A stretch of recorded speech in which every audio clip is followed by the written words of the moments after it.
नए बाइक से अपने गांव में आता है। राघव बाइक को इत्मीनान से घर के बाहर रुकाकर अंदर सोने के लिए चला जाता है। रात के 1 बजे अचानक से एक जोरदार हवा गाड़ी में जा लगती है और तभी रहस्यमय तरीके से गाड़ी का इंजन चालू होता है। वह गाड़ी खुद ब खुद चल के कहीं तो जाने लगती है, मानो उसको कोई चला रहा हो। तभी वह बाइक स्पीड से आकर गांव के वॉचमैन को ठोक देती है और उसके बदन में चीथड़े उड़ जाते हैं। पर वह गाड़ी यहाँ तक नहीं रुकती, गांव से जा रहे एक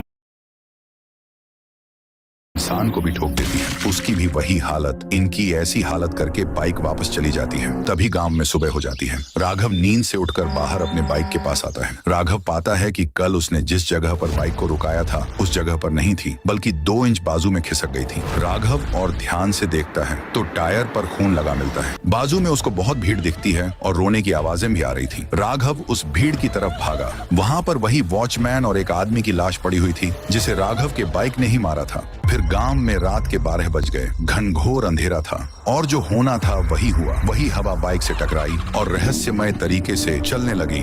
उसी टाइम राइस्टार दूसरे गांव से इस गांव में बाइक से आ रहा था कि उस पर उसी राघव के बाइक ने हमला किया कि राइस्टार अपने बाइक के साथ 15 फीट तक उछल जाता है। राइस्टार पास के ब्रिज के कारण जिंदा बच पाता है। राइस्टार नीचे देखता है तो वह बाइक पागल हो चुकी थी। उसको कुछ भी समझ में नहीं आ रहा था। उसको बस इंसान को मारना था। बिना ड्राइवर के बाइक देख राइस्टार की रूह कांप जाती है। अगले सुबह राइस्टार एक आदमी को वहां से गुजरते देख उस आदमी के पास आता है। अरे भाई, क्या तुम मुझे बता सकते हो कि इस गांव में नीली कलर की बाइक किसके पास है? नीली कलर की बाइक तो शायद इस गांव में, हाँ, ये बाइक राघव नाम के लड़के की है। फिर राइस्टार उसको धन्यवाद करके राघव के घर की ओर निकला। कुछ मिनटों बाद राइस्टार राघव के घर पहुंचा। वहां राघव बाइक साफ कर रहा था। राइस्टार उसके पास जाकर उससे बोला, ए राघव, ये जो तुम्हारी बाइक है ना, वह श्रापित और भूतिया है। कल रात को तुम्हारी बाइक बिना ड्राइवर के चल के आई और मुझ पर हमला किया। अरे भाई, वही तो मुझे 3 दिन से समझ में नहीं आ रहा।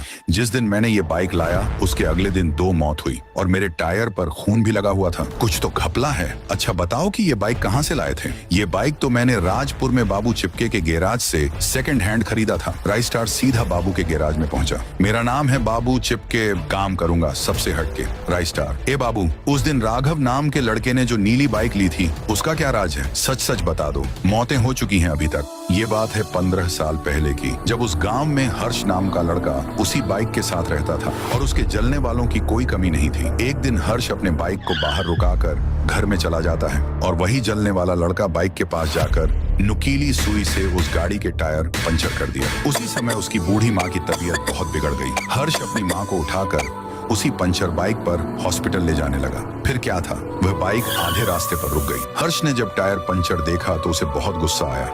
राघव अपने नए बाइक से अपने गांव में आता है। राघव बाइक को इत्मीनान